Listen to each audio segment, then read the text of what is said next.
그 시장을 중국과 같이 나눠 가지면 굉장히 악재거든요, 사실. 그래서 코스닥은 2차 전지가 좀 문제거든요.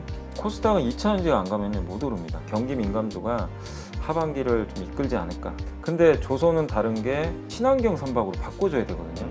이 교체 사이클이 지금 20년 만에 지금 드디어 돌아온 거예요.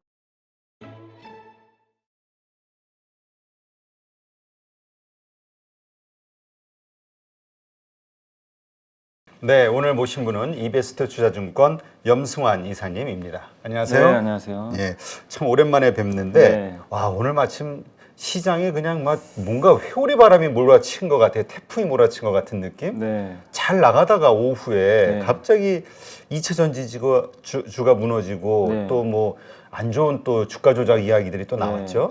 네, 일단 이제 첫 번째 오늘 좀 컸던 거는 그 갑자기 그때 SG 사건처럼 한 5개 기업이 동시에 한가에 간 거예요. 아, 근데 특징이 비슷해요. 거래량이 없고요.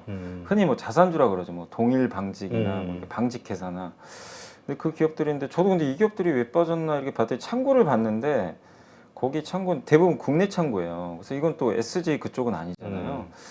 근데 이제 저도 이제 오늘 뭐 장중에도 이렇게 루머들이 계속 들렸던 건 이게 진짜인지 모르겠습니다. 근데 언론 보도도 되긴 했는데 한 특정인이 아마 좀 이렇게 좀 시세 조작한 거 아니냐. 약간 좀 그런 의혹은 있는 것 같아요. 그러니까 그때 라더견 씨 했던 것처럼 통정매매 아시죠? 이렇게 네. 나 여기서 살 테니까 여기다 팔아라.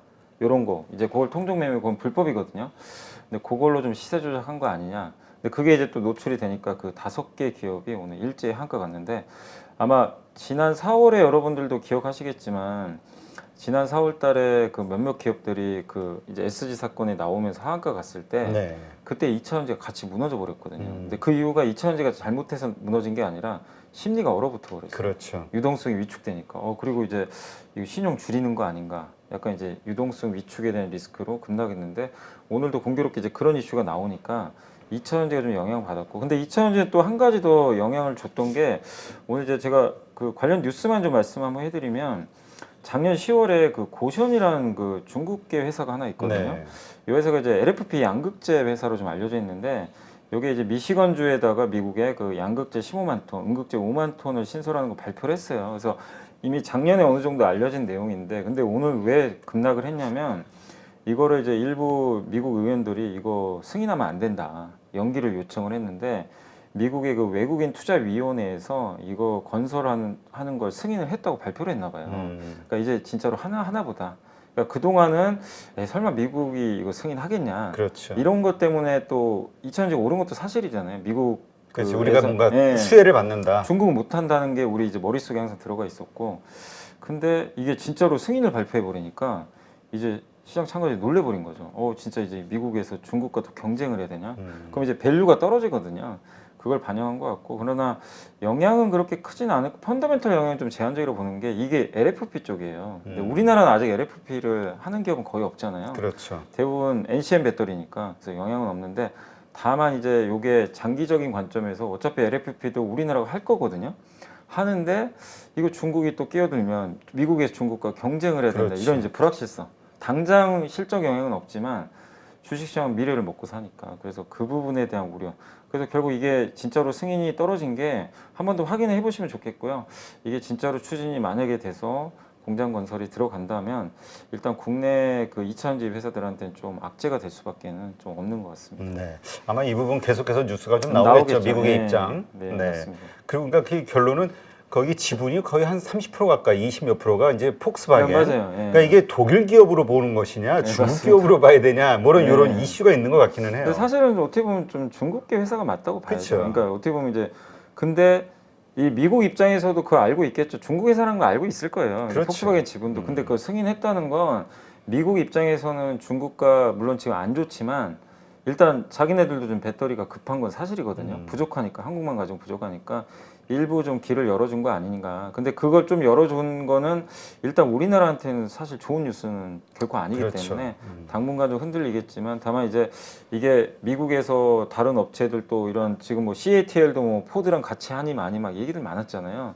이런 것까지 연결되면 이거 좀 데미지가 있을 수 있거든요. 그렇죠. 제일 걱정되는 게 이게 일회성이 아니라 네. 이런 식으로 중국 기업들이 우회 전략이 맞아요. 먹혀 들어가는 어떤 현상. 네. 그럼 우리는 그런 일이 없어야 되는 게 없어야 되죠. 우리는 거기다가 뭐 다 지금 투자할 거 다 다 있는데. 투자하고 반도체 원하는 대로 저 중국에도 네. 그 못하게 다 돼 있는 상황에서 우리만 그럼 완전 외통수 걸리는 거니까. 그러니까 이제 우리는 사실 이제 그 중국이 못 들어오는 것 때문에 수혜도 받았지만 어쨌든 우리도 리스크 있잖아요. 미국이 인건비가 얼마 비쌉니까? 그렇죠. 네, 들어가는 건데 그 시장을 중국과 같이 나눠 가지면 굉장히 악재거든요, 사실. 그래서 이게 이 기업을 끝난다면은 큰 영향은 저는 없다고는 보는데 후속타가 있을지 이 부분이 좀 중요할 것 같습니다. 그래서 당분간은 조금 부정적일 수밖에 없는 상황인 것 같습니다. 그리고 또 이런 악재가 나왔을 때 이게 더 어려워진 게 보니까 오늘 공매도가 에코프로 네. 같은 경우도 한 11만 5천 주가 확 들어와 버리고 예. 에코프로 비행 같은 경우는 32만 9천 주.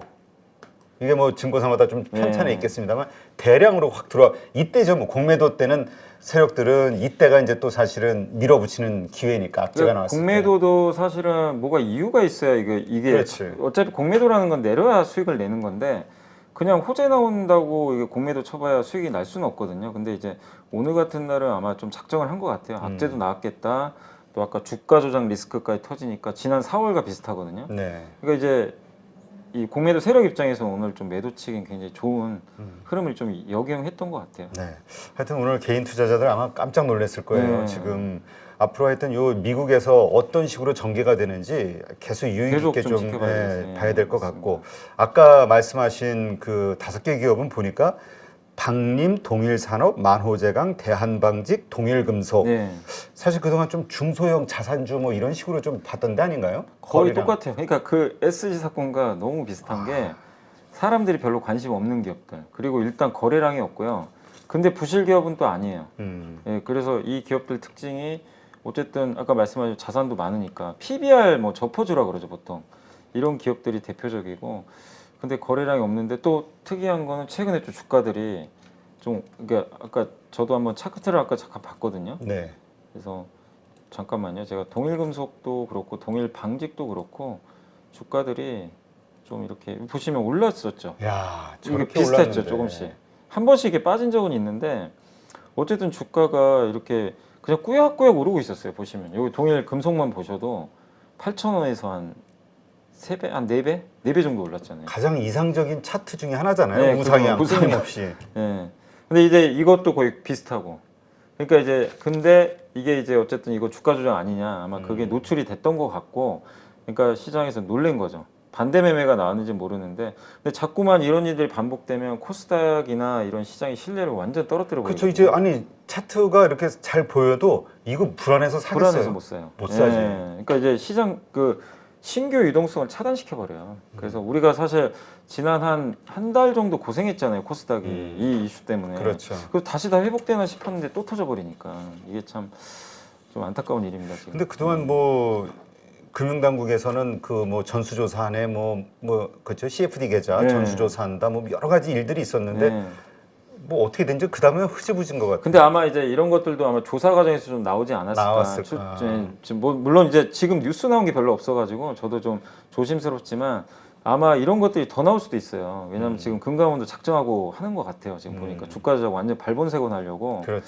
그러니까 여러분들이 투자하실 때 좀 당부드리고 싶은 거는 진짜 아는 것만 하셔야 되고 그냥 단지 차트 좋아서 올라가는 거 쫓아가서 정말 이런 기업에 한두 번 물려버리면 이제 빼지도 못해요. 그렇죠. 못 뺍니다 정말. 우리 지난번에 경험해봤잖아요. 네, 그래서 여러분들이 확실히 아시는 기업도 유동성이 좀 있는 기업 위주로 투자를 하는 게 지금은 좀 필요할 것 같습니다. 네. 이게 갑자기 시장이 그냥 뭔가 돌발 악재가 나와버려가지고 사실 우리 좀 미리 준비했던 질문은 이거 2,900선 갈 거냐? 맞아, 그 얘기인데. 서머 랠리가 지금 올 거냐? 아니, 지금 이 어제까지만 얘기를 하려고 해도. 했는데 네. 이거 어떻게 봐야 됩니까? 이제 시장이 성격이 바뀔까요? 내일서부터? 그러니까 성격이 바뀐다기보다는 또 중간 과정 같아요. 제가 지난 올라가는? 4월에도 저는 그렇게 보고 있고 그리고 지금 코스피 기준으로 봤을 때 2,650이 정확하게 거의 PBR 한 배예요. 우리나라 자산 가치 한 배니까 수출 증가율이 플러스로 돌아설 때 한 배 이상 가는데 아직도 마이너스예요. 그러니까 이제 어느 정도 오를 만큼은 좀 사실 올랐던 거죠 단기적으로는. 근데 그 상황에서 좀 울고 싶은데 뺨 맞은 거예요. 그래서 좀 실수는 있다. 그러나 이런 뉴스가 나왔다고 시장의 상승 기조가 이제 끝났다. 그건 아니라고 봅니다. 네. 그러니까 이런 또 주가 조작 사태나 이런 것들은 결국 극복할 이슈고 다만 좀 걱정되는 거는 이제 코스피는 괜찮겠지만 코스닥은 2차 전지가 좀 문제거든요. 그게 만약에 진짜로 계속 연결이 돼 버리면 그렇죠. 이 코스닥은 오르기 어려워요. 그러니까 코스닥은 2차전지가 안 가면요 못 오릅니다. 그러니까 뭐 지금 이번에 그게 뭐 올라가면 시총 10위권에 여러 개가 들어가 네. 있으니까. 근데 거기가 못 가면 다른 업종으로 대체는 사실 지금 불가능하거든요. 뭐 갑자기 바이오가 가면 모르겠지만, 근데 그럴 분위기도 아니어서 코스닥은 조금 더 기간 조정이 조금 있을 것 같고, 다만 코스피는 좀 버틸 수 있는 게 일단 반도체가 제일 크잖아요. 네. 그리고 2차전지도 크지만 오늘 보니까 또 경기 민감주가 급등했어요. 뭐 화학준이 철강 같이 못 오르던. 근데 중국 경기 기대감이거든요. 근데 중국의 부양책이 요즘에 루머 도는 게 중국이 부양책 쓸 것 같다. 그러게 이제 금리 인하는 한번 했고. 네, 맞아요. 그래서 이번 주에 뭐 12개 패키지 발표할 거다. 블룸버그에서도 그 뉴스를 전해줬거든요. 그래서 그게 나오면 코스피는 좀 단단할 수는 있어요. 그래도 어쨌든 지금 시장 자체는 위가 좀 약간 막혀버린 지금 그런 분위기에서 좀 쉬어갈 수는 있다. 다만 저희 이베스트에서는 이제 올해 여기 2,900까지는 아니고 저희 연말 기준입니다. 연말 기준으로는 저희가 그때 정도 되면 PBR 한 배가 한 2,750에서 2,800 나오거든요. 거기까지 간다고 봐요. 그러니까 자동으로 그냥 자산 가치 올라가면서. 그래서 저희는 2,800인데, 근데 사실 2,650에서 2,800은 그게 많이 남은 건 아니잖아요. 그렇죠. 그래서 지금부터 이제 저희도 말씀드리고 싶은 거는 지수를 너무 크게 보시기보다는 이젠 진짜 종목과 기업 더 집중해야 된다. 지난번에 그 윤지호 대표 나오셨었는데 그런 말씀하시더라고요. 네. 이제 좀 그 지수 상관없이 네. 이렇게 이제 섹터별로 맞아요. 예, 대형 우량주 중심으로 특히 수출주들 이런 쪽으로 좀 맞아요. 계속해서 나오지 않겠냐. 종목 저도 장세가. 거기에 이제 전적으로 동감을 하고 있고, 물론 저희 이제 이베스트 투자한게 뷰기도 한데, 저도 거기에 왜 동의를 하냐면 그동안 상반기까지는 사실 제가 봤을 땐 금융장세였어요. 금융장세 뭐냐면 아직은 실적 엉망이잖아요. 뭐 정말 역대급 적자 나왔죠, 반도체. 거기다 수출 증가율 막 마이너스 15 막 이렇게 찍고 있고, 경기 좋다고 한 사람은 아무도 없잖아요. 근데 그 상황에서 지수 올라간 건 뭐죠? 실적 때문에 오른 게 아니라 결국 금융장세, 뭐 금리 인하할 수도 있고, 결국 또 나중에 실적 좋아지겠지. 그런 걸 미리 반영하는 장세가 바로 이제 금융장세인데, 그거는 이제 금융장세의 특징이 뭐냐면 2차 전지만 봐도 딱 명확해요. 2차 전지는 성장주의 대표 기업입니다. 성장주가 급등했다는 건 금융장세예요. 근데 실적 장세는 다른 게 실적주 중심으로 가요. 뭐냐면 경기 민감주가 이끄는 장세입니다. 그래서 저희 이제 이베스트에서도 하반기는 일단 뷰는 아까 제가 중국 얘기도 해드렸지만 중국이 망가지는 것만 아니면, 그러니까 변수는 중국이 망가져서는 안 돼요. 그렇죠. 너무 망가지면 이게 또 실적 장세가 안 나오니까. 그래서 어차피 미국은 금리 올려봐야 한 번 정도예요. 남은 건 한 번이고, 저는 개인적으로 안 올릴 것 같아요. 저는 어쨌든 안 올릴 거로는 보는데, 근데 어쨌든 미국 긴축 끝나가고 우리나라도 더 올릴 지금 상황도 아니고, 그 상황에서 하반기에 우리나라 수출 증가율 플러스 전환되면서 중국 경기 약간 버프 받으면서 정말 경기 민감주 부진했잖아요. 그렇죠. 네, 그래서 이쪽이 좀 주도하는 장세가 몇 달 정도 나오지 않을까. 저도 그래서 개인적으로 그렇게 좀 예상을 하고 있습니다. 사실 그 얼마 전서부터 이제 이야기 나왔던 게 그 우리 산업 구조가 사이클 산업 구조다 네, 보니까 맞아요. OECD 선행 지수가 바닥을 턴하는 이 모습, 이게 이제 경기 민감주 사는 하나의 시그널이지 맞아요. 않았냐 이제까지. 그게 거의 한 2년 만에 터닝한 것 같더라고요. 우리 한국이 이 4월인가 터닝했거든요. 처음 네. 2년이에요. 21년 5월에 꺾이고 나서 지금 딱 2년 됐거든요. 근데 보통 이렇게 2년 꺾이고 돌리면 또 이게 계속 올라가요. 이게 사이클상. 그러면 이제 잘 말씀해 주신 대로 그때 대부분 경기 민감주 좋았고, 경기 민감주 하면 뭐 다른 게 있는 게 아니라 경기 민감주의 대장은 누구냐면 반도체예요. 반도체가 원래 대장입니다. 그 다음에 뒤따라가는 애들이 누구냐면 원래 그 석유화학하고 철강이 따라가요. 근데 이번엔 좀 다른 게 석유화학, 철강이 좀 늦고, 얘네 둘을 좀 대체한 업종이 어디냐면 조선주예요. 조선. 맞아요. 조선, 조선이 요새 네. 강했어. 조선도 경기 민감주잖아요. 네. 조선하고 종합상사. 얘네 둘이 옛날에 철강, 지금 석유화학 역할을 해주고, 근데 오늘은 보니까 이제 못 올랐던 이 나머지 철강, 석유화학도 같이 가는 이 그림 나왔기 때문에 저는 어느 정도 대형주군, 요 방금 말씀드린 경기 민감주가 하반기를 좀 이끌지 않을까. 그래서 중국이란 변수만 좀 뭔가 우리가 생각지 못한 악재만 아니라면 그쪽으로 갈 가능성이 높다고 생각하고 있습니다. 근데 또 그 이미 악재는 나와 있는 거 아니냐라고 생각하는 분들도 있거든요. 네. 지금 뭐 미중 패권 전쟁 하에서 한중 관계 지금 뭐 그렇죠. 최악이라고 하잖아요. 그래서 이번에 과거와는 좀 다른 어떤 이 사이클과 관련해서 중국에 우리가 수혜를 과연 받을 수 있을 것이냐, 이 부분에 대해서 의심하는 분들이 많아요. 근데 이제 꼭 이게 중국이 옛날만큼 명확해요.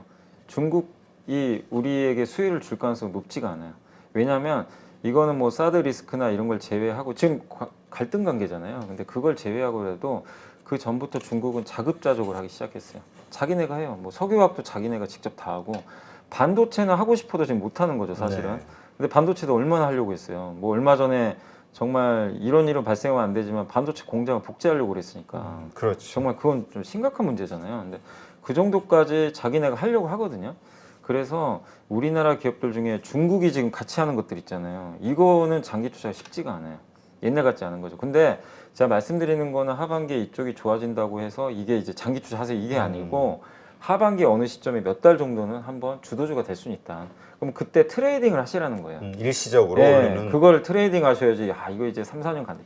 이거 2차전지가 아니에요. 이쪽 섹터는. 그렇기 때문에 그런 약간의 그 경기 회복을 좀 기대하시면서 뭐 철강이나 석유화학을 뭐 많게는 한 30%, 적게는 한 15. 요 정도 목표로 하는 거예요. 수익률을. 뭐 몇 배 날 수는 없어요. 사실 이 산업의 섹터 자체. 근데 중국이랑 경쟁자가 없으면 낼 수 있죠. 중국은 자기네가 직접 다 하니까. 그래서 아까 질문해 주신 대로 중국에 의존해서 이게 돈 벌었던 기업들은 장기적으로는 사실 좀 쉽진 않다. 예, 근데 그 중에서 그래도 제일 편한 건 반도체인 건 반도체가 전 제일 좋다고 생각하는 건 중국이 못 하거든요. 그렇죠. 그러니까 그 부분에 대한 걱정이 없어요. 이 공급 이게 왜냐하면 점유율 경쟁할 필요가 없으니까. 그래서 가장 1순위로는 역시 저는 반도체를 보고 있고 2순위가 저는 조선주예요. 조선주. 왜냐하면 조선주는 중국 경기만 보고 가는 회사들이 아니잖아요. 사실 조선주의 가장 큰 건 뭐죠? 전 세계 경기잖아요. 근데 전 세계 경기 중에 좀 유럽 살죠. 거기다 우리나라에 제일 잘 만드는 게 LNG인데 LNG는 중국과 상관이 없어요. 아시겠죠? 유럽이 지금 천연가스 없으니까 미국에서 이 도입하려는 게 LNG인데 LNG는 배로 운반해야 되니까 이쪽이고 그리고 계속 지금 나오고 또 거기다가 해양 플랜트도 요즘에 이 LNG 쪽 관련해서 좋으니까 그래서 저는 중국과 물론 경쟁도 하는데 현대중공업의 옛날에 IR 할 때 거기 이제 담당자분이 나오셔가지고 애널리스트가 질문을 했나 봐요. 이런 질문이죠. 아니 중국도 요새 수주 많이 하잖아요. 네, 이거 그렇죠. 어떡할 거냐. 중국이 이게 잘하면 우리 안 좋은 거 아니냐. 그렇죠. 하도 우리가 디스플레이도 당해보고 그러니까 뭐라고 했냐면 오히려 호재라고 했어요. 왜냐하면 중국이 할 수 있는 게 있고 못하는 게 있는데 기술 격차는 있지만 중국이 오히려 그걸 해주면 중국도 업체별로 편차가 너무 크대요. 진짜 못 만드는 회사. 근데 진짜 중국이 또 잘 만드는 데 몇 개 있어요. 그 업체들이 도크가 다 찼대요. 여기가 다 차면 마지못해 또 한국으로 또 돌아온대요. 근데 뭐냐면 중국은 좀 약간 싸잖아요. 그렇죠. 그러면 우리나라 걸 해야 되는데 우리나라에 좀 비어있는 도크들이 또 있을 수 있거든요. 그러면 거기 이 회사들은 싫어도 비싸게 또 수주를 해야 된대요. 왜냐하면 대안이 없으니까. 대안이 없어요. 왜 일본은 못하고 중국에 잘 만드는 것도 다 차 있어요. 그러니까 그거를 너무 나쁘게 볼 필요는 없다. 그 얘기를 하더라고요. 그 LNG 선과 관련해서 사실 이제 친환경 선박 엔진에 대한 그 법적 수요 그 규제도 있잖아요. 국제 네, 규제. 맞습니다. 그런 걸로 인해서 이제 계속 교체 수요 이런 것들에 대해서 맞아요. 떠오르는 그 시장이 있다. 그 맞아요. 조선의 국모 그러니까 엄경화 저도 연구위원이 조선주를 이렇게 장기 투자 괜찮다고 생각하는 게 석유화학은 장기 투자가 힘들어요. 이제 중국이 해버리니까 그 수요 그리고 수요의 대부분 중국으로 가는데 근데 조선은 다른 게 일단 지금 아까 말씀드린 그런 부분도 LNG도 있지만 결국에 아까 말씀하신 대로 친환경 선박으로 바꿔줘야 되거든요. 이 교체 사이클이 지금 20년 만에 지금 드디어 돌아온 거예요. 근데 이게 사실 어떻게 보면은 배터리랑 비슷해요. 지금 전기차를 만약에 지금 인프라 상황에서 돈 주고 너 내연기관 살래 전기차 살래 그럼 다 내연기관 사요. 그렇지. 불편해요. 아니 충전소가 없으니까. 그렇지. 그러니까 이건 어쩔 수 없어요. 이 사람 이상. 근데 왜 전기차 시장이 이게 커질 수밖에 없냐면 정부가 밀어붙이잖아요. 무조건 해. 규제해버리잖아요. 그러니까 이제 선박도 똑같거든요. 바꿔라. 이 산소 배출하면 안 돼. 그러면 이거 바꿀 때 뭘로 바꾸죠? LNG선, 메탄올 연료로 하는 이런 친환경 선박을 일단 바꿔야 돼요. 근데 선주들이 이제 고민인 게 이제 바꿀 땐 됐는데 비싸거든요. 그렇죠. 이거 바꿔야 되나? 근데 안 바꾸자니 페널티 먹고. 근데 안 바꿀 수는 없는 게 한 번 만들고 타면 20년 타거든요. 그렇죠. 근데 이거를 예를 들면 엔진차 타겠다는 건 똑같아요. 규제 들어오는데 엔진차 타고 나는 운송하겠다. 그럴 사람 없잖아요. 어차피 규제돼. 그러니까 그거랑 똑같은 건데 그래서 조선도 결국엔 좀 큰 사이클이 올 수밖에 없다. 그 시기가 한 25년 정도로 예상은 하는데 얼마 안 남았잖아요. 네. 그래서 좀 저는 대비할 필요는 있다. 이렇게 보고 있습니다. 근데 이제 이 LNG 선거 관련해서 중국에서 여러 척 그 수주가 네, 나오면서 맞아요. 우리가 좀 불안해했던 건 사실이거든요. 네, 맞아요. 그래서 저도 그 질문을 그 엄경화 연구위원한테 했더니 그 얘기 하시더라고. 그 그러니까 중국하고 직접적으로 수입 수출 이해관계가 있는 업체에서 발주한 거기 때문에 크게 신경 쓸 건 없다. 그리고 어차피 이 시장 자체가 워낙 크기 때문에 중국도 가져갈 수밖에 없어요. 한국이 독점하기는 좀 어려운데, 근데 이거를 중국이 역전해 버리거나 이제 중국 기술력이 더 앞선다 그러면 그건 문제가 되겠죠. 그렇죠. 당연히. 근데 그건 지금 아직 아닌 상황이니까 그걸 지금 걱정할 단계는 아닌 것 같습니다. 우리가 조선주에서 탑픽으로 우리 염이사님은 어디를 보세요? 저는 한국조선이에요. 한국조선. 왜냐하면 다른 게 아니고 제일 저평가돼 있어서. 또 엄경화 위원도 그 제일 똑같은 논리로 그 얘기 하시더라고요. 그러니까 원래 지주회사니까 제일 매력은 떨어져요, 솔직히. 그게 제일 많이 빠지는데. 그죠, 중간 지주사잖아요. 그러니까. 근데 PBR이 한 배가 안 돼요. 3호인가? 그건 뭐 상장 안 한다고 했다고. 그러니까 그게 결정타였어요. 3호가 만약에 상장을 한다면 주가 또 폭락했어요. 그랬죠. 현대중공업 상장을 폭락해 버렸잖아요. 근데 안 하기로 처리하니까. 근데 이 현대중공업 그룹 내에서도 3호가 진짜 알짜거든요. 그 LNG선 수주를 받잖아요. 3호도 만드는데 카타르에서 그 수주하는 것들 있잖아요. 이 물량은 사실 마진이 작아요. 좀 단가가 낮아요. 근데 현대 3호는 카타르 걸 안 해요. 그러니까 수익성이 제일 좋을 수밖에 없어요. 그래서 그걸 또 직접 보유하고 있는 회사라 저는 이제 그 한국조선해양을 좋게 보고, 그 다음에 어차피 이렇게 수주 잘 되면 또 잘 되는 게 기자재잖아요. 그렇죠. 근데 기자재 중에서는 좀 그 HSD 엔진 같은 엔진 회사. 엔진 회사 이 회사는 사실 좀 단점이 뭐였냐면 현대중공업이 엔진 하고 있잖아요. 직접 자기가. 근데 HSD 엔진은 삼성하고 제가 알기로는 저희 대우조선 쪽에 납품하는 걸로 알고 있거든요. 근데 물론 이제 있는데 그 지금 요새 선박 중에 아시겠지만 엔진도 이중 이제 연료를 좀 쓰는 엔진 LNG를 이제 요새 좀 연료로 쓰는 이제 선박들을 많이 수주하는데 그거는 HSD 엔진이 하거든요. 근데 요즘에 새로 수주받는 게 현대중공업이 메탄올 연료로 써요. 그 메탄올 연료 추진선 엔진을 만들어야 돼요. 근데 현대중공업 그걸 하는데 이 HSD 엔진은 아직 그 얘기가 없는 거예요. 그래서 제가 전화를 해봤어요. 한번. 그래요? 주식 담당자한테 이거 하는 거 맞냐? 왜 현대중공업 하고 있는데 그쪽도 하고 있냐? 개발 다 해놨대요. 해놨는데 아직 수주를 못 받은 것 같아요. 그래서 아마 이 지금 메탄올 선박은 거의 현대중공업이 한 것 같아요, 수주를. 근데 아마 삼성이나 대우가 그걸 따내면 들어갈 가능성이 좀 있다고 하더라고요. 그래서 한번 이것도 엔진 회사들도 주목해 보면 좀 괜찮을 것 같습니다. 그 기술력과 관련해서는 거의 3사가 비슷한 수준이라고. 비슷할 거예요. 근데 약간의 차이점은 그 제가 알기로는 원래 LNG선은 대우가 되게 잘했던 걸로 알고 있거든요. 근데 대우가 아시겠지만 뭐 재무구조님 이런 것 때문에 좀 그렇지만 원래 대우가 전통적으로 LNG를 좀 잘했고, 그 다음에 그 현대중공업은 대부분 고르게 잘해요. 주로 또 컨테이너선 같은 것도 잘하고, 삼성은 좀 독보적으로 잘하는 게 하나 있어요. 그 해양 플랜트. 원래 해양 플랜트. FLNG라고 하는데 그거 점유율이 80%입니다. 전 세계. 그러니까 저는 삼성중공업도 좀 긍정적으로 보는 게, 제가 한국조선해양을 말씀드렸지만 삼성도 좋게 보는 이유는 삼성은 좀 단점이요, 싸지는 않더라고요. 밸류가. 워낙 유증을 많이 해가지고. 근데 그거 제외하고 모멘텀은 저는 개인적으로 삼성이 제일 큰 것 같아요. 왜냐하면 FLNG 시장이 진짜 커지거든요. FLNG가 뭐냐면 바다에서 천연가스를 액화시키는 거예요. 그 배예요. 개조해가지고. 그거 지금 투자를 많이 하거든요. 그래서 해외 이제 유명한 뭐 이런 그 해양 플랜트 회사들이 그쪽 하는데 그 점유율이 무려 80% 나오니까 삼성이. 그러니까 이 시장이 커진다면 삼성한테도 좋을 수도 있다. 그래서 저는 어쨌든 3사 다 괜찮다고 보고 그러니까 이거는 어떤 특정 회사의 개별 이슈가 아니라 이 우리 조선주 섹터 자체가 좋아질 것이다. 이렇게 봐야겠네요. 그리고 제일 결정타가 2차 전지도 좋았던 이유 중에 하나가 공급자가 많지 않잖아요. 결국 배터리 만드는 회사는 제한적이니까 이게 되게 중요한 거거든요. 근데 이 조선사도 마찬가지예요. 옛날에 10년 전에 그 2007년도 호황일 때 조선사가 전 세계 1000개가 넘었대요. 지금 300개.